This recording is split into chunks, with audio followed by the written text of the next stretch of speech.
నమస్కారం, welcome to NXT G news.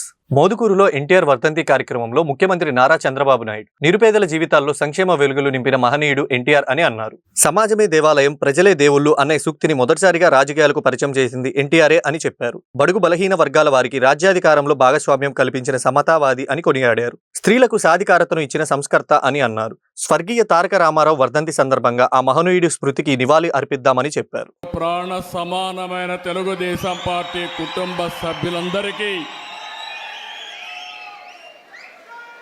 పేరు పేరున మనస్ఫూర్తిగా నమస్కారాలు, అభినందనలు. ఈరోజు మన నాయకుడు నందమూరి తారక రామారావు గారి యొక్క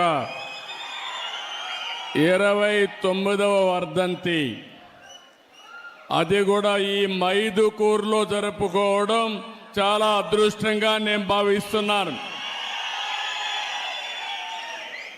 ఒక మహానాయకుడు, ప్రజానాయకుడు, తెలుగు జాతి చరిత్ర ఉన్నంత వరకు తెలుగు వారి గుండెల్లో ఉండే ఏకైక వ్యక్తి నందమూరి తారక రామారావు గారు. ఈరోజు మనందరం చూస్తే తెలుగు జాతి కోసం పుట్టిన, అనుక్షణం తెలుగు జాతి ఆత్మ గౌరవం కోసం తప్పించిన ఏకైక నాయకుడు ఎన్టీఆర్. ఎన్టీఆర్ అంటే 3 అక్షరాలు కాదు, తెలుగు వారి ఆత్మ గౌరవం. ఇంకొక పక్క మనం చూస్తే పేదవాడి గుండెల్లో తీపి జ్ఞాపకం, బడుగు బలహీన వర్గాల గుండెల్లో చెరగని ధైర్యం. 9 నెలలే ఎన్టీ రామారావు గారు పార్టీ పెట్టి ప్రపంచంలో కూడా ఎవ్వరు కూడా అధికారంలో రాలేదు. అది ఒక్క ఎన్టీఆర్కే సాధ్యమైంది. ఇంకో పక్కన మీరు చూస్తే అంతవరకు తెలుగు వారికి గౌరవం ఉండేది కాదు. మనలందరినీ మదరాసి అని పిలిచేవారు.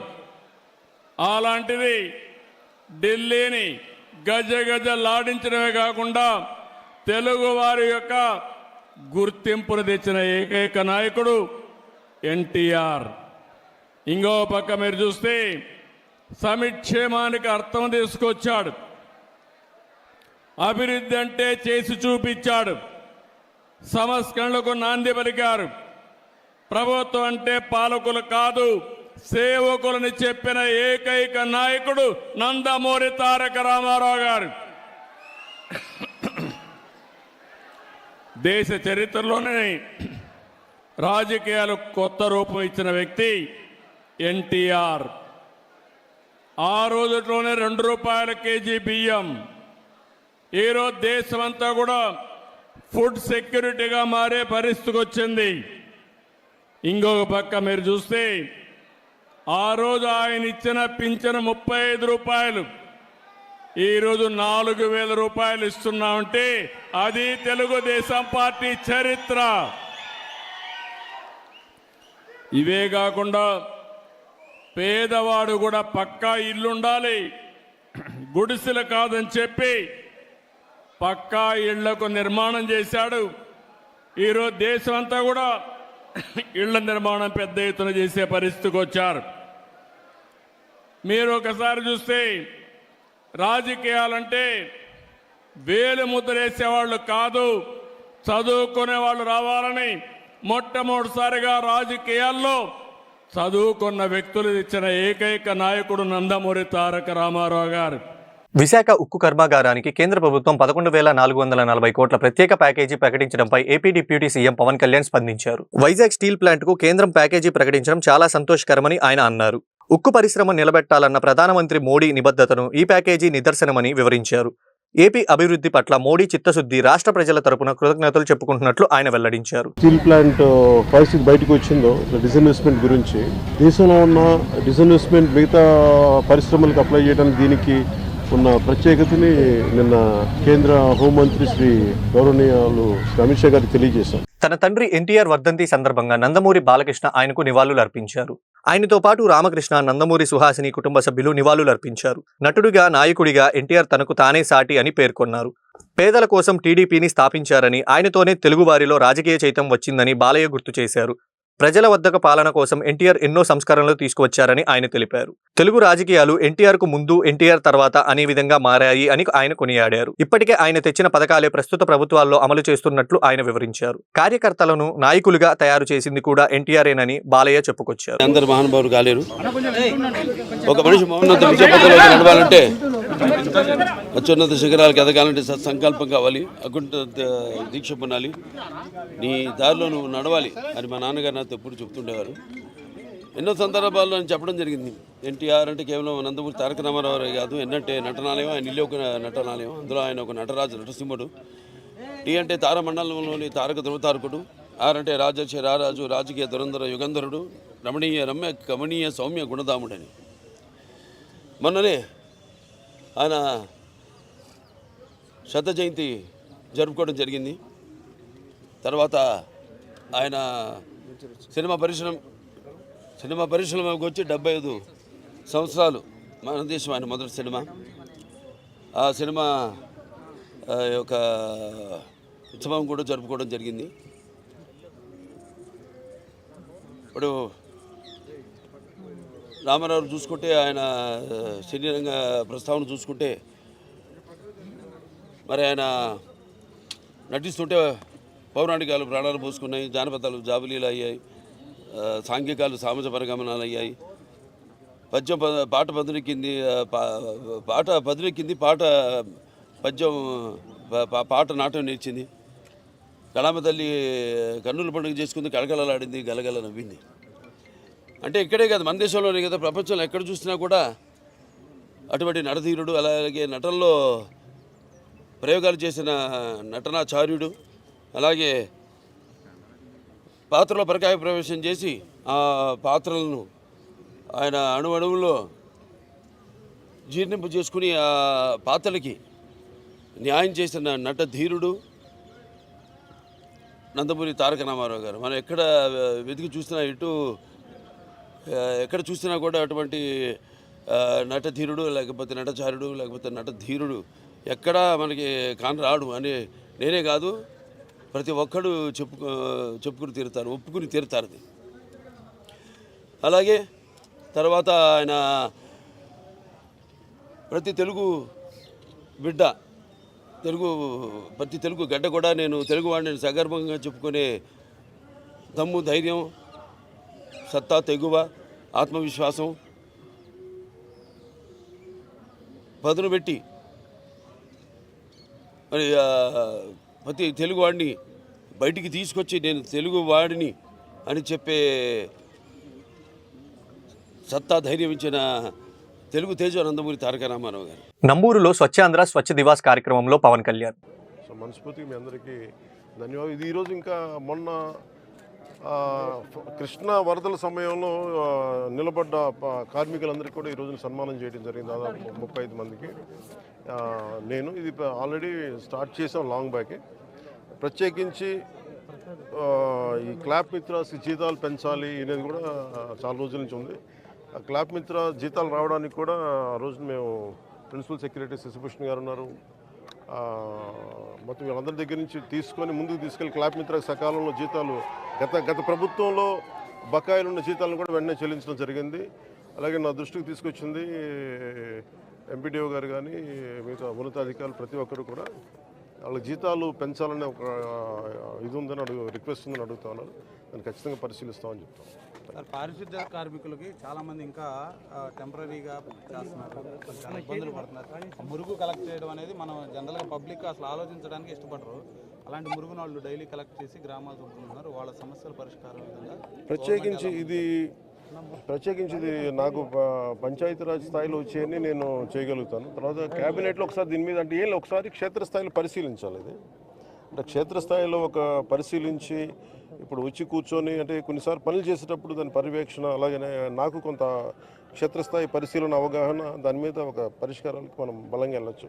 దీనికి కొంత మోటివేషన్తో చేయాలి. ఇది మీరు అన్నది చాలా సబబు. అది అంటే అది మిగతా వాళ్ళు ఎవరు వెళ్ళలేంది మనం చెయ్యాలనేది మనం వదిలేస్తాం కొంచెం. అది దాన్ని ఎట్లా కరెక్ట్ చేయాలని ఆలోచన ఉంది. ఖచ్చితంగా దాన్ని తీసుకెళ్తాం. ఒక నిమిషం. అంటే ఇది ఇందాక నేను చెప్పిన ఇందాక నేను చెప్పిన దాంట్లో కూడా అదే ఉంది. అంటే ఒకటి ఇక్కడ దాకా తీసుకురావడం, ఒకటి ఉదాహరణకి నాకు చిన్నప్పుడు ఇళ్లలోనే మాకు ఉల్లిపాయ ఉన్న, కోడిగుడ్డు చెత్త ఉన్న దాన్ని తీసుకెళ్ళి మేము రోజా కుండీలు వేసేవాళ్ళం. సో అంటే అది సహజంగా ఉండే తిరిగి రివైవ్ చేయాలి. అది కొత్తగా ఉన్నది కాదు. కానీ అలా కాకుండా కొంచెం దీన్ని సైంటిఫిక్గా మెథాడికల్గా చేయాలంటే అది కూడా అట్ సోర్స్ ఇళ్లలోనే. ఎన్టీఆర్ 29వ వర్ధంతిని పురస్కరించుకొని హైదరాబాద్లోని ఎన్టీఆర్ ఘాట్ వద్ద జూనియర్ ఎన్టీఆర్ కళ్యాణ్ రామ్ నివాళులర్పించారు.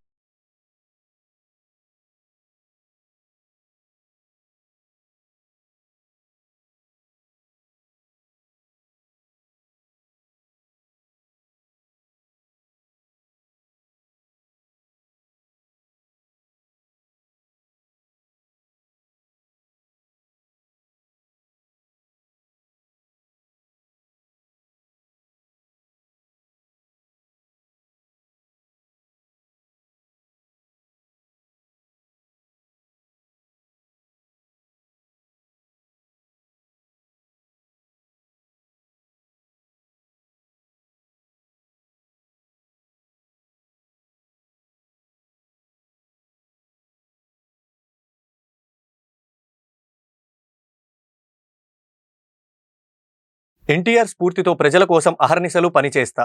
ఎన్టీఆర్ అనేది ఒక పేరు కాదు, ప్రభంజనమని మంత్రి లోకేష్ ఉద్ఘాటించారు. రాజకీయాల్లో ఆయన అనేక సంస్కరణలు తీసుకొచ్చారని తెలిపారు. హైదరాబాద్లోని ఎన్టీఆర్ ఘాట్ వద్ద తల్లి భువనేశ్వరి కలిసి ఆయన నివాళులర్పించారు. ఎన్టీఆర్ స్ఫూర్తితో తెలుగు ప్రజల కోసం అహర్నిశలు పనిచేస్తున్నామని స్పష్టం చేశారు. విశ్వవిఖ్యాత నట సార్వభౌమ స్వర్గీయ నందమూరి తారక రామారావు గారి 29వ వర్ధంతి సందర్భంగా పెద్ద ఆయనకి ఘన నివాళి అర్పిస్తున్నాం. ఎన్టీఆర్ అనేది కేవలం 3 అక్షరాలు కాదు, ఒక ప్రభంజనం. అటు సినిమా రంగంలో కానివ్వండి, రాజకీయాల్లో కానివ్వండి ఆయన నంబర్ 1గా నిలిచిన వ్యక్తి. సినిమాలో మనం ఒకసారి చూస్తే, ఆయన చరిత్రగానే ఒకసారి చూస్తే అన్ని రకాల సినిమాలు ఆయన చేశారు. ఒక మార్క్ అనేది నిలబెట్టారు. దాని తర్వాత రాజకీయాల్లోకి వచ్చిన తర్వాత కేవలం 9 నెలల్లో ఒక ప్రభంజనం సృష్టించి తెలుగుదేశం పార్టీని అధికారంలోకి తీసుకొచ్చిన వ్యక్తి అన్న ఎన్టీఆర్. ముఖ్యమంత్రి అయిన తర్వాత కూడా రిలాక్స్ అవ్వకుండా ₹2 కిలో బియ్యం కానివ్వండి, పటేల్ పట్వారీ వ్యవస్థ రద్దు చేస్తాం కానివ్వండి, మహిళలకి ఆస్తుల్లో సమాన హక్కు కల్పిస్తాం కానివ్వండి, ఇట్లా అనేక సంస్కరణలు తీసుకొచ్చారు అన్న ఎన్టీఆర్. అన్న ఎన్టీఆర్ వల్లనే ఈరోజు తెలుగులో తలెత్తుకుని తిరిగే పరిస్థితి వచ్చింది. ఆనాడు భారతదేశంలో తెలుగు అంటే మెద్రాసీలు అనేవారు. కానీ తెలుగు జాతి గర్వించే విధంగా ఆయన మన గలం ఢిల్లీలో వినిపించారు. ఆనాడు ఆయన బర్తరఫ్ చేస్తే కేంద్ర ప్రభుత్వంతో పోరాడి మళ్ళీ పార్టీ అధికారంలో నిలబెట్టుకున్న వ్యక్తి అన్న ఎన్టీఆర్. ఒక వ్యక్తితో ప్రారంభమైన తెలుగుదేశం పార్టీ ఈరోజు 1 కోటి మందితో సభ్యత్వాలు తీసుకుని నిజంగానే చాలా గర్వకారణం. ఏ ఆశయాలతో అయితే అన్న ఎన్టీఆర్ తెలుగుదేశం పార్టీని స్థాపించారో మేమందరం కలిసికట్టుగా తెలుగు వాళ్ళు ఎక్కడున్నా వాళ్ళకి అండగా నిలబడడానికి, తెలుగు జాతి ఎక్కడున్నా వాళ్ళ అగ్రస్థానంలో ఉండాలని లక్ష్యంతో మేమందరం అహర్నిశలు పనిచేస్తామని మీకు తెలుపుకుంటూ ఎన్టీఆర్ 29వ వర్ధంతి సందర్భంగా బీజేపీ రాష్ట్ర అధ్యక్షురాలు పురంధేశ్వరి నివాళులర్పించారు.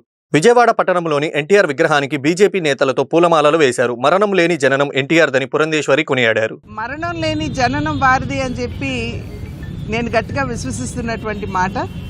ఎందుకంటే ఏ రంగంలో వారు కాలు పెట్టినా కూడా ప్రభంజనం సృష్టించడం మాత్రమే కాకుండా ఆ రంగం మీద చెరగని ముద్ర వేసినటువంటి మహనీయులు నందమూరి తారక రామారావు గారు.